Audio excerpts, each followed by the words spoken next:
Allez, bonjour à toutes et à tous, ravi de vous retrouver. On fait le brief hebdo aujourd'hui, ça va être un petit peu long, mais on a pas mal de choses à voir. On va parler du contexte technique des indices qui est extrêmement volatile et franchement difficile à trader, il faut être honnête. On va essayer de regarder les niveaux qui pourraient être intéressants pour intervenir, mais encore une fois, je pense que c'est difficile d'intervenir. Pour moi, ça semble plus à un range qu'à un marché près d'un crack ou de ce genre de choses. Donc comment on trade un range? Ben, certainement pas en tradant le milieu, et je pense que c'est ce qu'on était en train de faire les derniers jours. Donc soit se positionner en bas avec un risque ratio rendement intéressant, en étant conscient que de toute façon dans un range on ne met pas de levier, et évidemment il y avait le trade dans le haut de la zone de range que moi j'ai raté à peu de choses près, hein. J'étais prêt à vendre mais je voulais un petit peu plus, et c'est souvent comme ça qu'on rate les signaux d'entrée. Voilà, on reviendra sur tout ça tout à l'heure quand on aura les graphiques. On parlera évidemment donc du VIX qui continue son ascension, mais pour ma part je reste toujours dans le cadre du scénario précédent, à savoir je me positionne sur un nouveau pullback éventuel du VIX, mais mon premier trade a été réalisé, encaissé, en beau gain. Maintenant je suis pour l'instant toujours out sur le VIX. On va parler bien évidemment là dans les minutes qui viennent du Bitcoin et du nouveau signal de vente qui vient d'être donné. Cette fois c'est pas simplement un signal de prise de profit ou de sortie des acheteurs, c'est un signal de vente. On va en parler. Donc voilà, là j'ai vendu, revendu et revendu plus fortement que ce que j'avais vendu ici. On va parler de ça juste après. On parlera gaz naturel, on va parler gold, on va parler US Oil. Tiens, je pense que US Oil deviendra intéressant. L'eurodoll, on n'en parle même pas. L'euro-yen, je vois que ça travaille toujours la zone des 130, donc on va regarder des niveaux potentiels d'extension baissière pour essayer d'aller tirer et grignoter petit à petit. Rappelez-vous, on est sur la fin de la tendance sur les miettes. Donc là, on va essayer de grappiller des miettes jusqu'à 128, un truc comme ça. La UDNZD, ça commence à se raffermir, c'est intéressant. J'ai vu ce matin sur le compte que c'était bien en train de tourner positif, la UDNZD. Donc tout va bien. Ce sera tout pour l'émission d'aujourd'hui. Allez, on commence. Donc Bitcoin et Cryptomaniac. Est-ce que c'est acheteur ce machin? Mais je suis navré de vous le dire, mais non, voilà, pour moi c'est toujours vendeur. Je sais que vous avez envie de le voir monter, ce truc-là. Je sais que techniquement tout indiquerait qu'on va monter. Et pour l'instant ça montre que ça veut pas. Pour moi, tant que ça veut pas, je reste baissier. Voilà, c'est aussi simple que ça. Je suis mon scénario technique, je suis vendeur, on est sous résistance, j'ai des signaux, je m'exécute, point à la ligne. C'est aussi simple que ça. Voilà, là ce matin j'ai un nouveau signal. C'est le premier signal de vente qu'on ait, d'accord? Je vais vous le débriefer depuis celui-là. Voilà, c'est-à-dire ici, c'est la dernière fois où on avait confirmation d'une tendance baissière qui pouvait se mettre en place.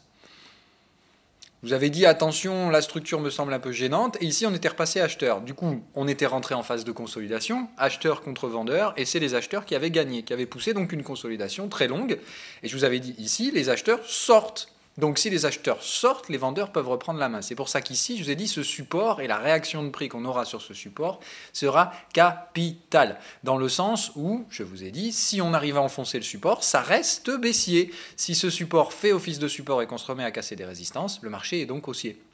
Et pour moi, la prochaine résistance, elle se situe là, en fait. C'est pour ça que moi, je vous ai dit, j'ai abaissé mon stop ce matin, parce que je me suis dit, bon, c'est grillé. Là, honnêtement, s'ils tiennent ce support, ils vont nous défoncer la résistance, et ils vont prendre un breakout haussier, et ils vont tout nous arracher. Donc j'ai préféré sortir, si vous voulez. Mais ça passe pas. Voilà, là, ce qu'on voit, c'est que le marché, il n'arrive pas à prendre les stops. Donc s'il ne prend pas les stops, il va se ratatiner sur lui-même, c'est aussi simple que ça. Je vous ai dit mot pour mot, dans l'émission d'hier soir, que la journée qui serait capitale, ce serait aujourd'hui. Qu'aujourd'hui, soit on aurait un breakout haussier, soit on aurait une remise en question de la hausse d'hier. Pour l'instant, le marché il est plutôt en train de dire je remets en question la hausse d'hier. Et si le support ici, il cède, c'est terminé pour les acheteurs. On est bien d'accord, s'il y a un support daily qui cède, c'est reprise en main de la tendance vendeuse puisqu'on n'aura pas réussi à faire un nouveau sommet. Donc moi je vends parce que j'ai un signal vendeur, point à la ligne. On est dans un cluster technique, je vais vous le détailler. Et ce cluster technique, non seulement il annonce pas du tout une hausse, mais si on se renverse ici, c'est plutôt la fin d'une conso, une conso vraiment moche qui sera venue rechercher quasiment un double top, mais ça reste la fin d'une conso. Derrière, ce sera retour en tendance baissière. Moi je vous avais donné deux schémas. Il peut que le marché choisisse de faire un mix des deux. C'est-à-dire, d'abord, je vous donne le signal acheteur, puis au final, je viens ici, j'invalide et je reprends en cours le scénario vendeur. C'est tout à fait possible. Voilà. Pour moi, les zones de swing, c'est ici, ici et là. Et évidemment, après, derrière, les 10 200. Et alors là, dès qu'on va chercher 10 200, vous pouvez être sûr que le scénario vendeur est en train de s'activer et qu'on va défoncer de l'acheteur. Donc ça, c'est vraiment la zone où ça devient très très moche pour les acheteurs. Et ici, le scénario vendeur est confirmé. Là, le scénario acheteur est confirmé. Entre les deux, ça reste du trading de range. Et c'est compliqué. On est en train de trader un range dans une zone de vente daily qui a été clairement identifiée. Donc ça peut soit être l'invalidation du signal vendeur, dans ce cas-là, il faudra sortir, soit au contraire un pullback très profond dans le signal vendeur, faire un max de plein de vendeurs avant, derrière, de partir pour une tendance qui va tenir plusieurs mois. Moi, je suis toujours dans l'optique numéro 2, puisque hier, je vous ai dit, j'accepte de céder mes stops si on dépasse le signal exit. Ce qu'on a fait ce matin, on est venu le dépasser, donc logiquement, j'ai déclenché mes stops. Mais ce que je vois, c'est que le marché, il n'accélère pas. Donc moi, si le marché accélère pas et qu'il me redonne un signal de vente, je revends, point à la ligne. Voilà. Donc hier, j'ai déclenché un stop, oui. Ben, ce matin, je le remets. Voilà, je revends le montant et je revends même un peu plus, puisque pour moi, bear, c'est encore plus agressif que exit. On est en train de confirmer un retournement vendeur du marché. Donc maintenant, évidemment, ça reste un trade spéculatif. Donc il faut bien... Dès que je vous dis spéculatif, vous devez immédiatement comprendre que le levier est totalement interdit et à proscrire absolument. C'est impossible de trader avec levier quand on anticipe. Donc ça reste des positions spéculatives. La validation pour moi se fait en cassure des 11 100 points pour une validation numéro 1 avec un TP1 qui se trouve à 10 250, TP2 8 500. Ça, je vous en parle à l'instant. D'accord ? Mais le contexte, c'est bien qu'en daily, on est toujours baissier. Le signal vendeur daily, pour l'instant, il n'a pas été invalidé. Et pour moi, tous les signaux de vente sont à vendre. Tout simplement, jusqu'à ce qu'on arrive à défoncer un support. Et si on a un break haussier, c'est terminé. Voilà. Mais ce que je vois, c'est que le marché, il n'arrive pas à breaker et au contraire, il donne des signaux vendeurs. Donc voilà, moi le scénario, du coup, je dois le modifier, mais je vais simplement en fait le déplacer. C'est-à-dire que voilà maintenant mon scénario, ça va être ça.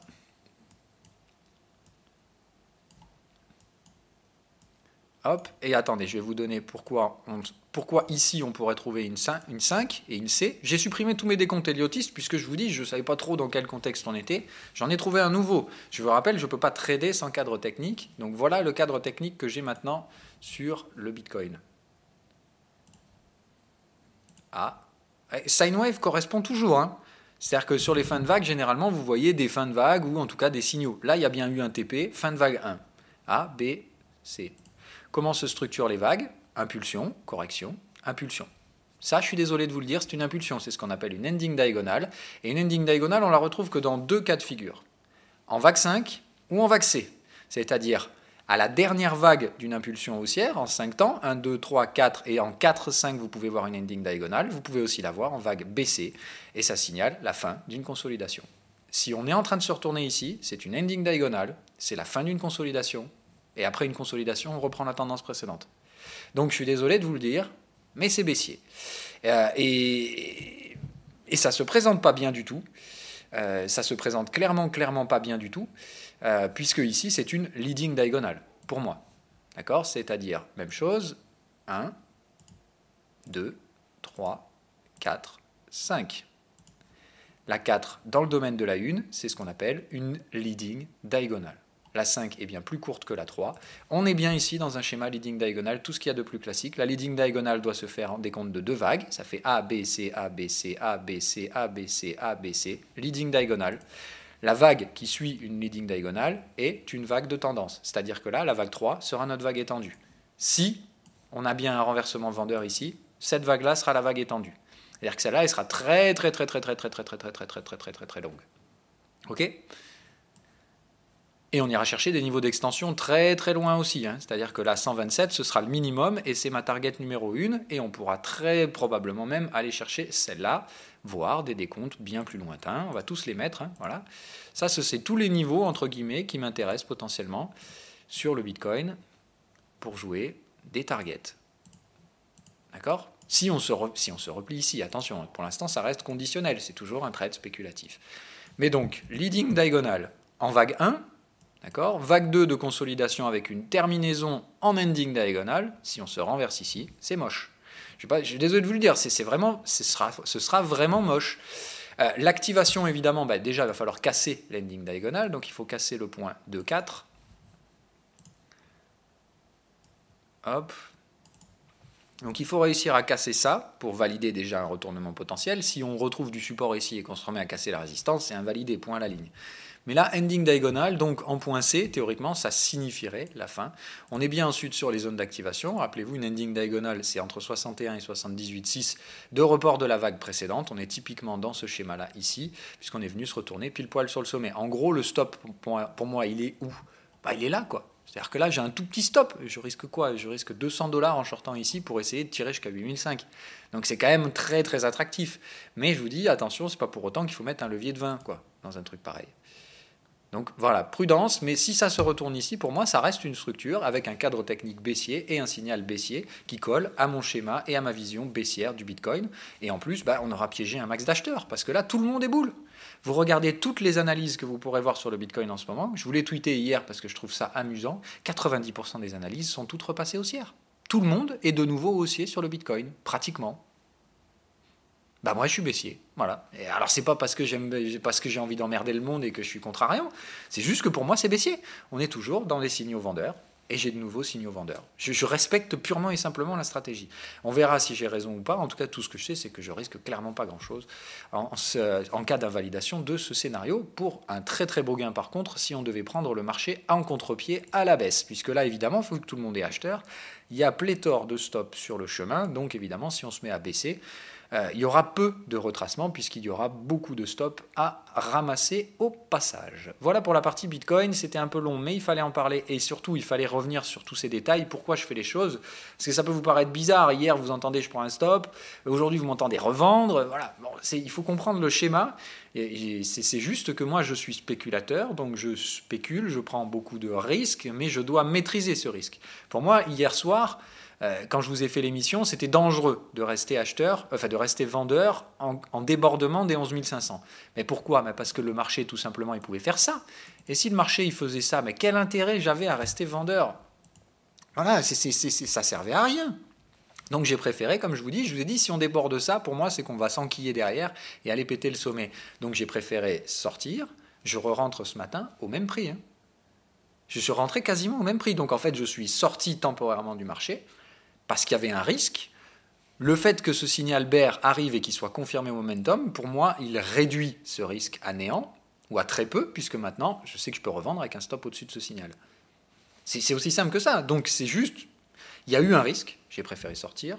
Maintenant, ce risque est limité, je re-rentre, point à la ligne. J'ai rien changé en fait. Je suis jamais passé acheteur. J'ai fait que donner mes stops au marché, avant de les remettre maintenant de nouveau dans le marché. C'est ça qu'il faut comprendre. Voilà. J'espère que vous comprenez le schéma parce que c'est important, encore une fois. Il ne suffit pas de copier mes trades, c'est complètement stupide. C'est de comprendre la psychologie et comment je gère le risque. Parce qu'il faut que vous compreniez ça, trader, c'est ça. C'est pas être magicien, c'est pas dire c'est ici que ça va se retourner et quand ça arrive, tant mieux. Non, c'est de dire ça pourrait se retourner là, qu'est-ce que je risque quand je trade ça et qu'est-ce que je vise. Et c'est ça, c'est comment vous gérez votre risque, comment vous allez hedger la position en cours de route. Hedger, par ça, j'entends gérer le risque, c'est-à-dire abaisser les stops, renforcer, et des choses comme ça. Pour moi, le hedging, c'est du hedging positif, c'est-à-dire quand le trade se valide, on prend des gains partiels, puis on revend avec ces gains pour augmenter petit à petit son exposition. Je ne parle pas du hedging en perte, ou quand on est en train de perdre, on continue de vendre pour espérer moyenner à la vente. Ça, c'est pas du tout, pas du tout mon cas. On est bien d'accord là-dessus. Donc allez, on étudie, donc comme c'est en train de se baisser, quels sont les supports potentiels? On a un support bullish ici, sur un support swing qu'on a identifié ici, à 11 000, seulement ce support n'est pas confirmé au momentum. Donc, support mais faible, on va probablement pouvoir le péter assez facilement celui-là. Surtout que là, si on baisse, à mon avis, poum, on enquille celui-là dans la foulée, et on enquillera peut-être même celui-là. Celui-là, par contre, est un support, donc rappelez-vous que normalement, comme on baisse en 5 vagues, on va très probablement avoir vague 1 qui ira péter ça, 2, 3 qui viendra chercher cette zone, 4, et la 5 viendra donc terminer ici dans ma zone sur le support swing. D'accord? Donc ça pour moi c'est le nouveau schéma qui se met en place. Derrière il faudra inévitablement tester le rejet baissier. Le rejet baissier donc de la résistance swing des 11 100, c'est-à-dire qu'une fois reprise en tant que résistance, il faudra probablement la tester en tant que résistance. D'accord ? Ici, il est possible qu'on aille plus loin. Hein. Il est possible qu'on vienne ici pour faire épaule, tête, épaule. Enfin, je m'en fous, moi. Après, ça, c'est des structures graphiques. Mais si on a envie de faire une épaule, tête, épaule, c'est tout à fait justifiable. Ce que je veux dire, c'est que là, normalement, on devrait se rediriger dans des phases de baisse, avec pour moi une vague 1 qui se terminera entre 10 006 et 10 250. 10 250, c'est mon TP1. C'est-à-dire qu'arriver ici, pour moi, TP1. Ensuite, évidemment, ce TP me servira uniquement à revendre sous résistance. Donc voilà. Moi, en termes de schéma, comme je vous ai dit, vu qu'on a une ending diagonale ici, et qu'on a eu une leading diagonale, normalement, rappelez-vous notre schéma héliotiste que j'ai supprimé du coup, hein, puisque, voilà. Donc on serait toujours dans une 4. On aurait fait 1, 2. On sera en train de chercher une 3 étendue. 4, 5. Ok. Donc, on va refaire le schéma en daily parce que c'est quand même important.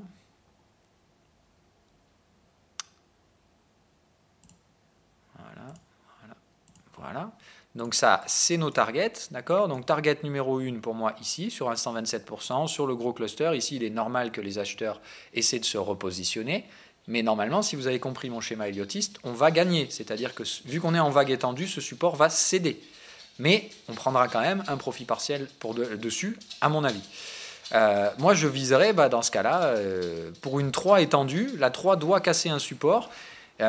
On cassera ce support, peut-être qu'on ira casser celui-là. C'est-à-dire, dans ce cas-là, on aura une target de vague 3 ici, à 5200. Voilà. Pour moi, j'ai un gros cluster ici.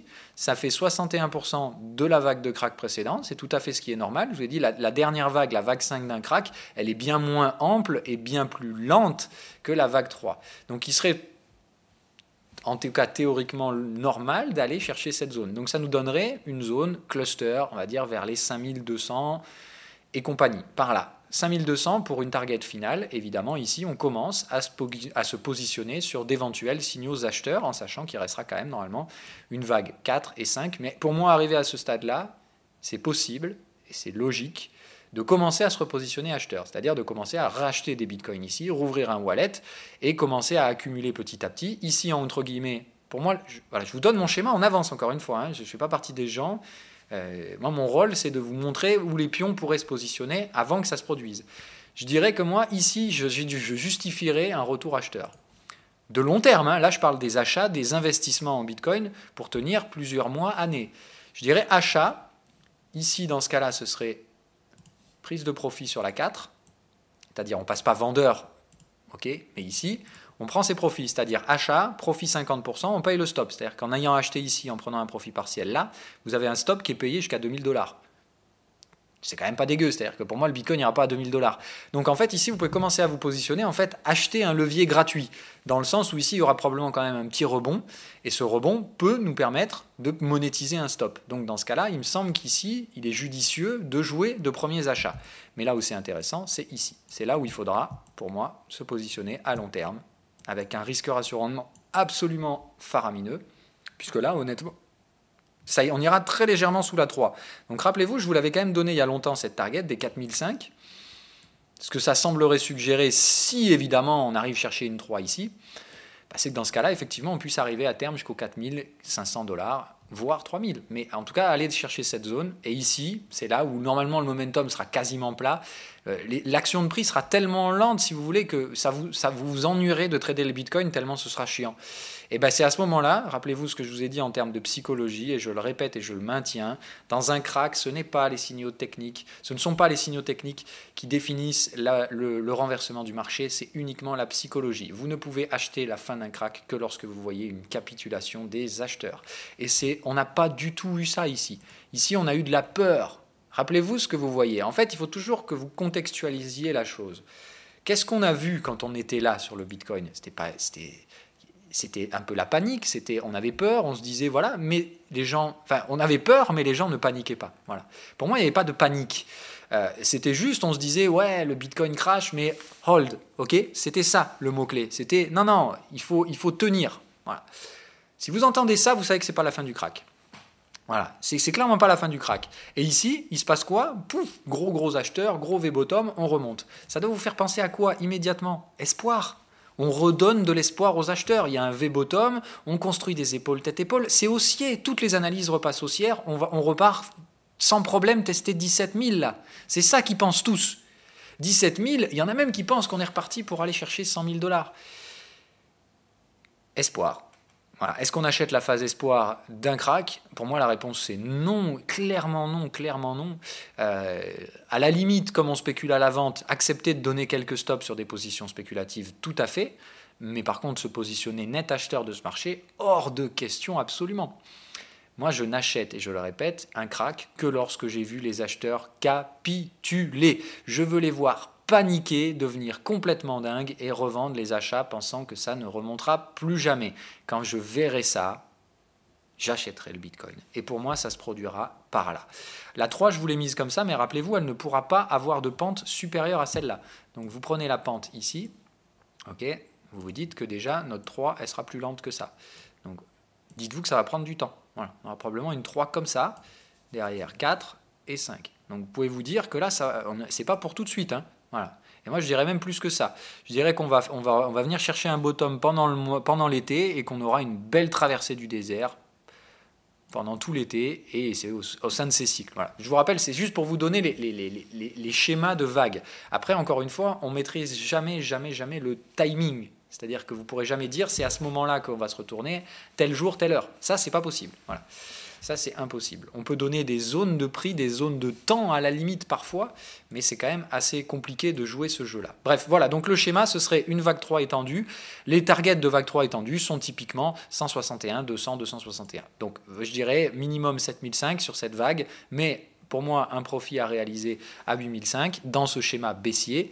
D'accord ? Il va de soi que pour moi, il y a donc TP1, vous l'avez vu, à 10 250, un TP2 ici, et je garde un solde vendeur sur ce trade, un petit solde vendeur, qui tirera jusqu'à la zone des 5000, en sachant qu'il y aura TP1 ici, et il y aura des rebonds quand même. Je vous ai dit, les rebonds seront faibles, mais je vous ai dit qu'il y aurait quand même des rebonds. C'est-à-dire que, rappelez-vous ce que je vous ai dit, et je maintiens toujours ce schéma-là. On va bien dézoomer ici, on va passer en 8 heures. Voilà. Ça, c'est tous les niveaux swing.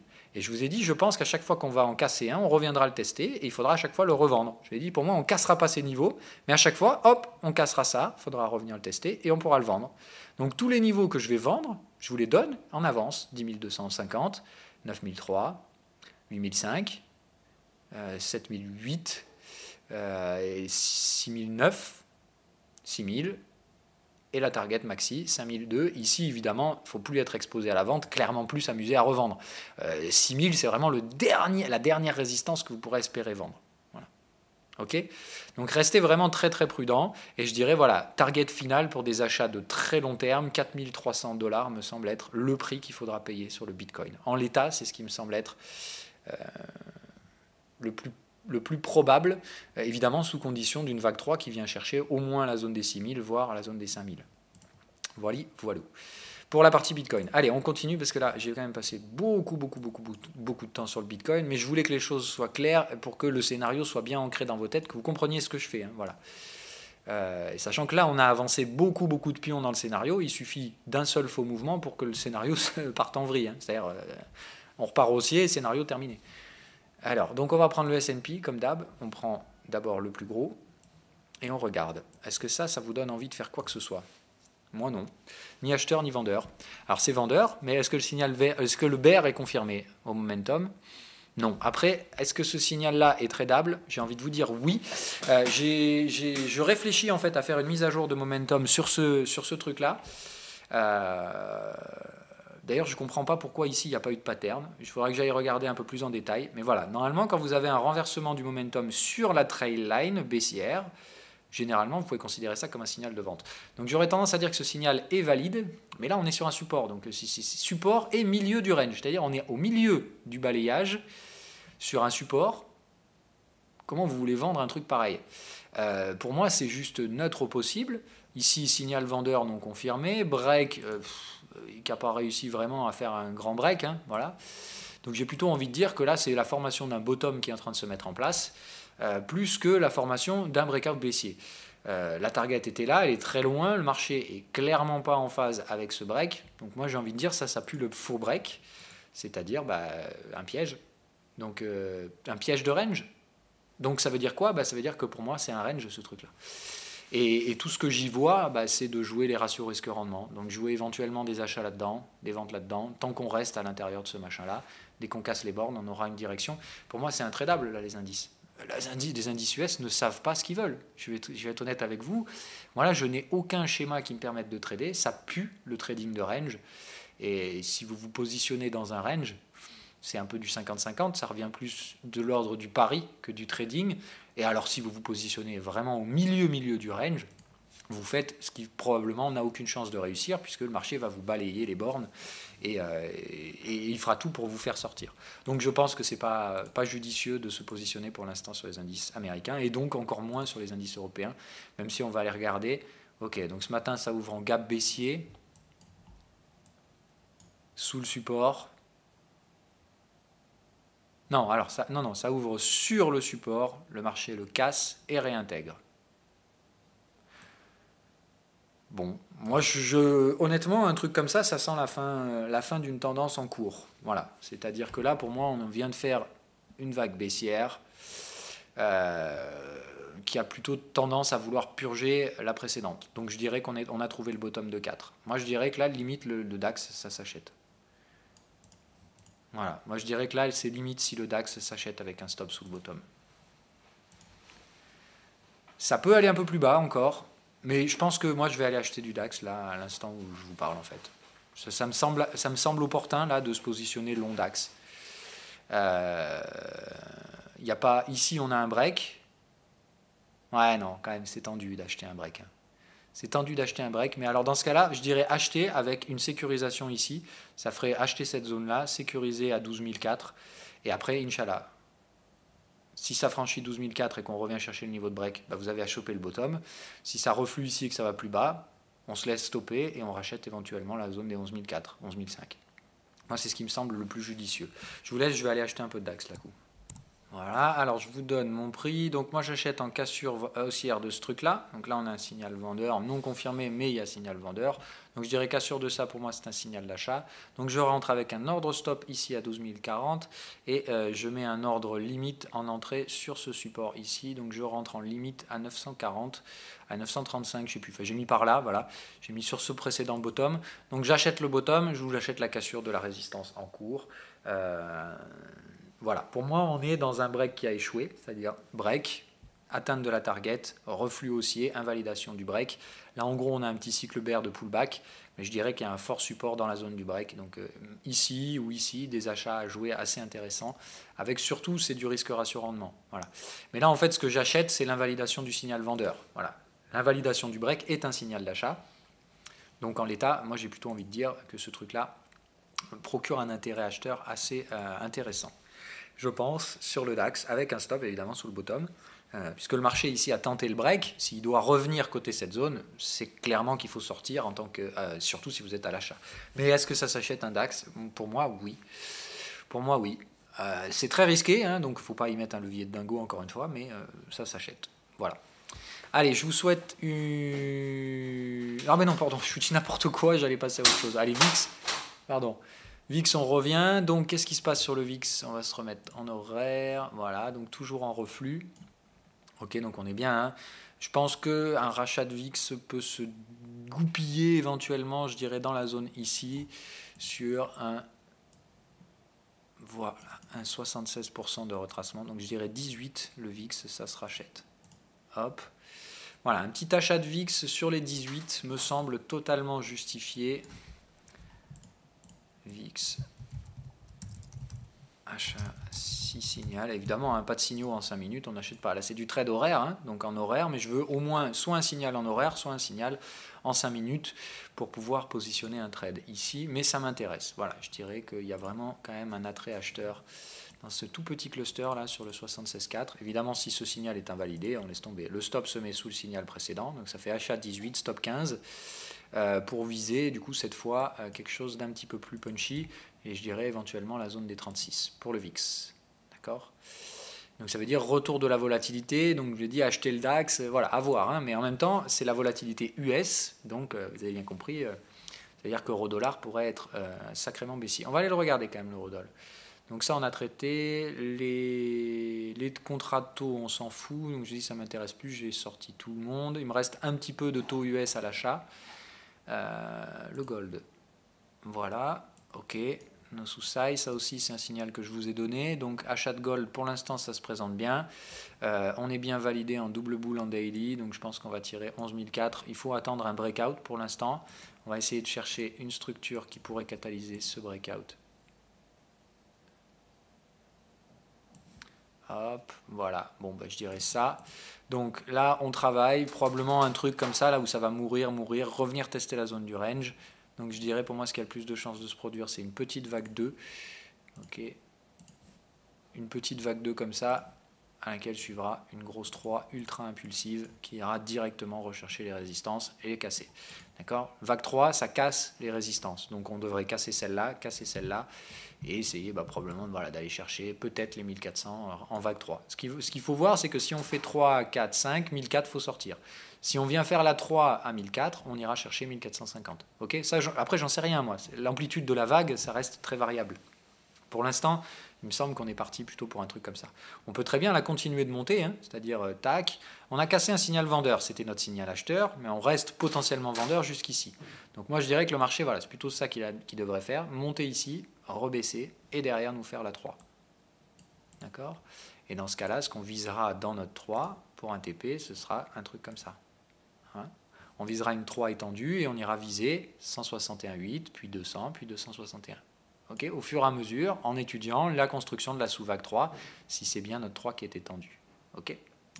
Donc on verra, pour moi c'est le schéma que je suis pour l'instant, en tout cas en schéma graphique sur le gold. L'US Oil, est-ce que ça devient enfin intéressant ou non ?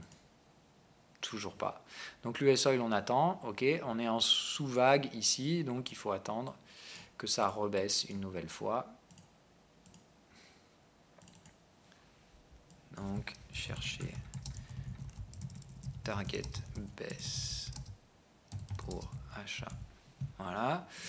Donc, je dirais que sur ce truc-là, on est en conso avant une nouvelle impulsion baissière. Et dans ce cas-là, je pense que ça a peu de chances de jouer son support. En tout cas, on verra. Moi, ici, c'est là que ça pourra m'intéresser, mais je veux voir l'ampleur de la conso. Si en conso, là, on remonte jusque-là, derrière ça, j'achète. C'est clair.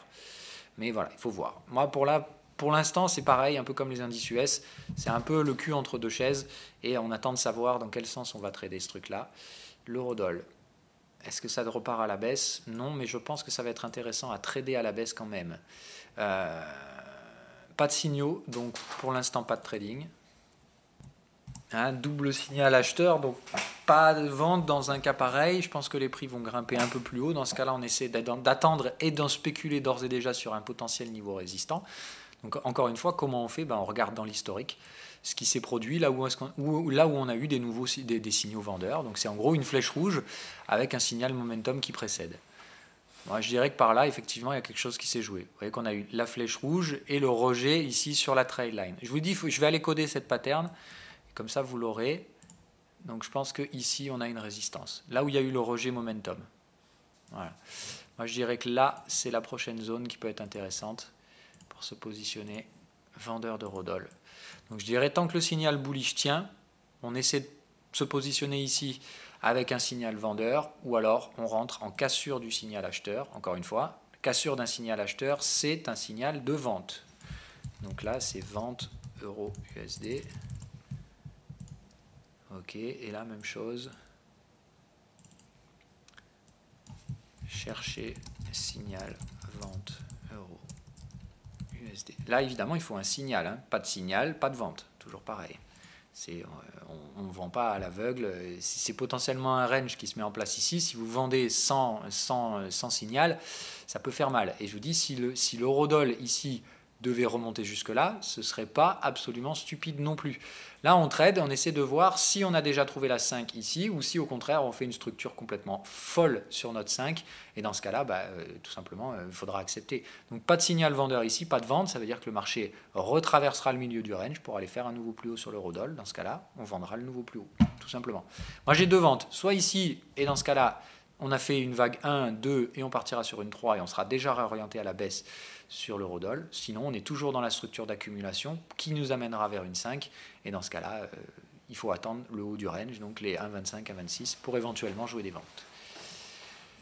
L'euro-yen, on travaille toujours ce support. Alors, est-ce qu'on aurait trouvé une 3? Oui, voilà, on la voit bien, hein. Hop. Est-ce qu'on vient chercher une 4? Oui. Par contre, il faut qu'elle se produise en 2 vagues. Ah non, alors, pardon. 2, on va bien la vague là. A, B, C, on a bien eu ici 2 vagues de baisse. Là, on fait un ABC, on a donc bien trouvé la 4. Et je pense qu'on a fini le schéma sur l'Elliott Wave de l'euro-yen. Donc je pense qu'il ne faut plus être vendeur euro-yen. Voilà, je préfère être franc avec vous. Pour moi, on est en train de terminer le schéma. On l'a terminé plus tôt que prévu. Mais je pense qu'on a ici une structure de fin de tendance sur l'euro-yen, bien catalysée avec un signal acheteur, break baissier invalidé. Pour moi, c'est un signal d'achat qui se met en place. C'est-à-dire que là, le marché tente de breaker le TP, il se fait prendre à contre-pied. Pour moi, l'euro-yen rentre en phase de conso. Donc, on a terminé notre vague 1 aussi baissière sur l'euro-yen. D'accord? Donc, le schéma, c'est ici, on a trouvé un sommet de marché. Là, on a trouvé... Alors, pardon, c'est ABC. Hein, on est quand même en conso, hein, sur l'euro-yen. Qu'on soit bien d'accord, ça reste des vagues de conso. Il me semble, hein, en l'état. On va dézoomer un peu après pour être plus certain.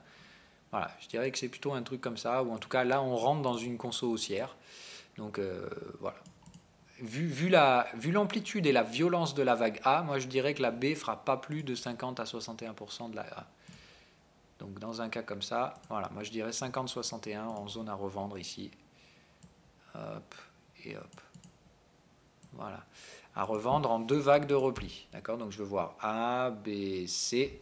Enfin en tout cas une structure de conso, soit un triangle, soit ce que vous voulez. Mais pour faire un retracement 50-61, généralement ce sera plutôt ABC là, je pense. Donc 2 vagues de repli haussier pour jouer la fin sur l'euro-yen, la refin, le reshort sur l'euro-yen. Je vais juste refaire un tour quand même en weekly pour voir dans quel... Ah ouais, non. Ok, donc c'est une vague 1, on est bien baissier, d'accord? Ça c'était une conso, on repart baissier sur l'euro-yen, donc ça c'est vague 1. D'accord, donc on a terminé notre 1, dans ce cas-là je pense que le schéma c'est 1-2.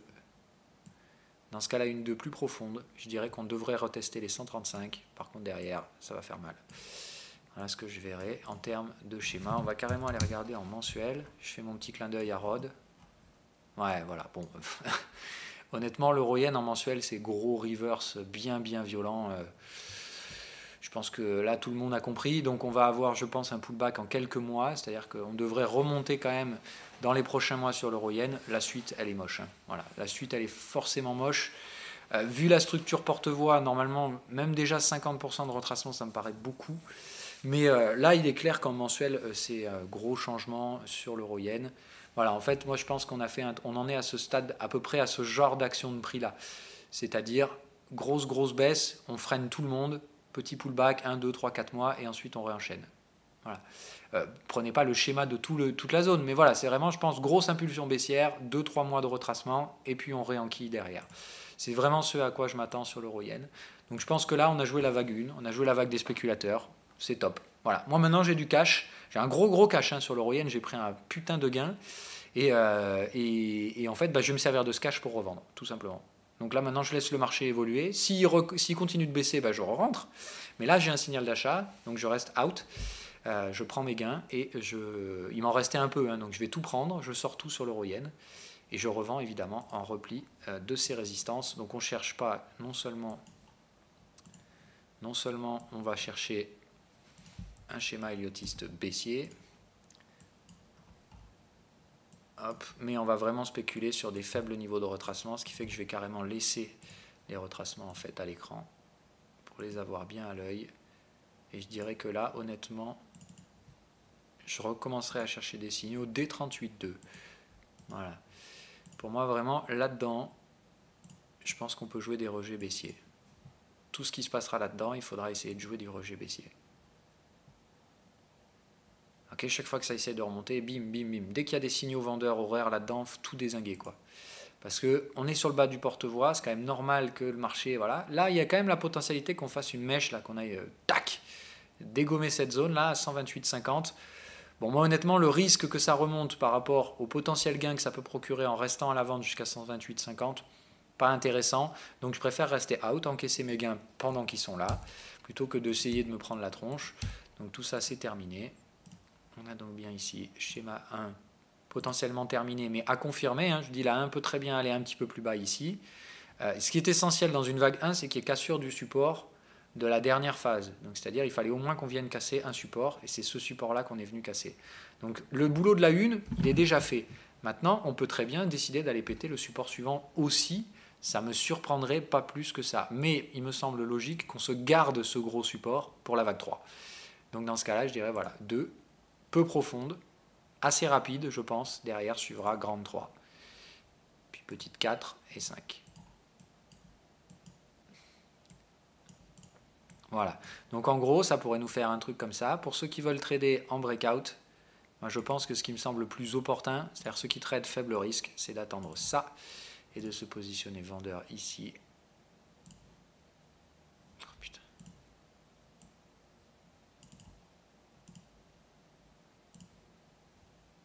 Je vais y arriver. Voilà. Je dirais que ici, pour moi, se trouve le signal de vente à faible risque confirmé, puisque dans ce cas-là, en vendant ici, vous vendez la cassure du support avec un stop sous la résistance qu'on aura marqué en point 2. Pour les spéculateurs, il fallait choper la vague 1. Il n'y a que les spéculateurs qui ont fait ça. Je veux dire, de toute façon, ce n'est pas compliqué. Vous regardez le panel de traders qui vous sont proposés en France. On est 2 à avoir vendu l'euro-yen. Moi et Rod. Voilà, on est les 2 seuls spéculateurs à faire nos métiers correctement.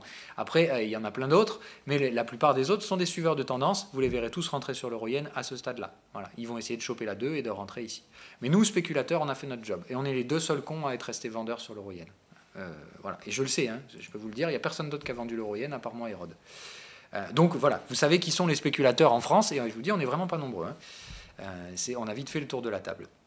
Bref, voilà, on essaie de choper une vague 2. L'avantage, nous, en tant que spéculateurs, c'est que maintenant, on a déjà un bon gros cash de libre là-dessus. Hein. Moi, j'ai pris 6-7% de capital sur l'euro-yen. Donc, ça me fait 6-7% de capital à mettre en stop sur la vague 2. Et oui, c'est le but. La spéculation, pour moi, ça va être pour rempiler. Maintenant que le scénario est bien validé avec la grosse chute en mensuel, je pense qu'on aura sans problème des vendeurs en vague 2. La UDNZD...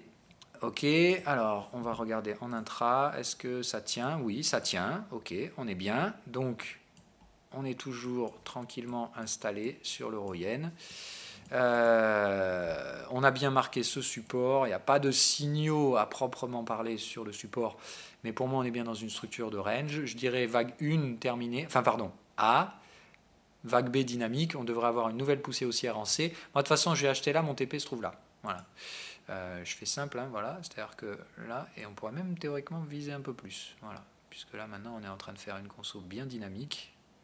Voilà. Moi, je dirais qu'on a fait A, B et C, là on est déjà en train de préparer la suivante, donc effectivement ça pourrait nous tirer éventuellement même jusqu'au 1,0780.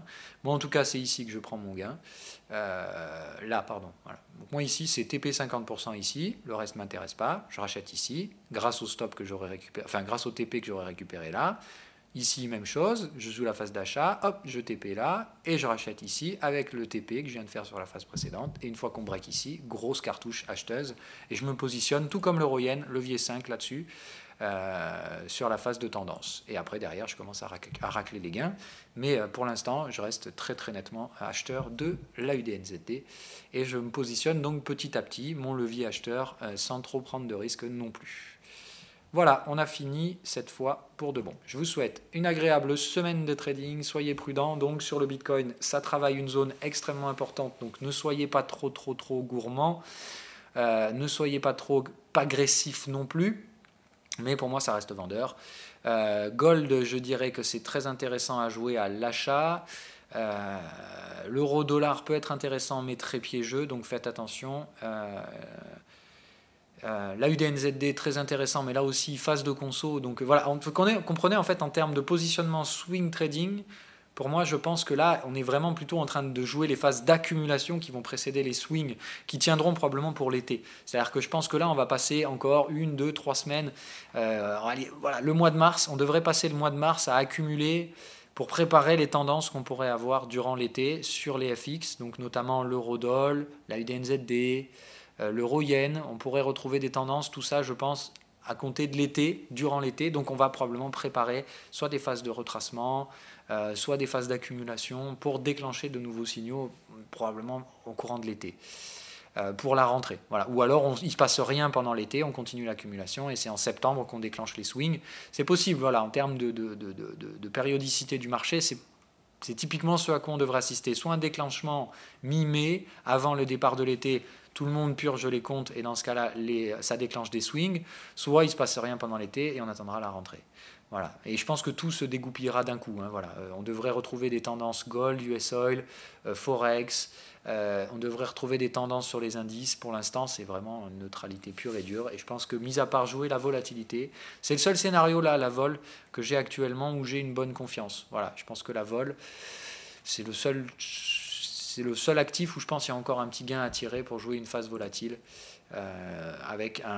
Ça restera spéculatif, hein, mais je pense que dans la zone des 18, on peut jouer avec un très bon risque ratio rendement, un éventuel retour de flamme qui pourrait nous tirer, je pense, allez, on va dire minimum jusqu'à 28, voire éventuellement jusqu'à la zone des 38. Voilà. Allez, goodbye.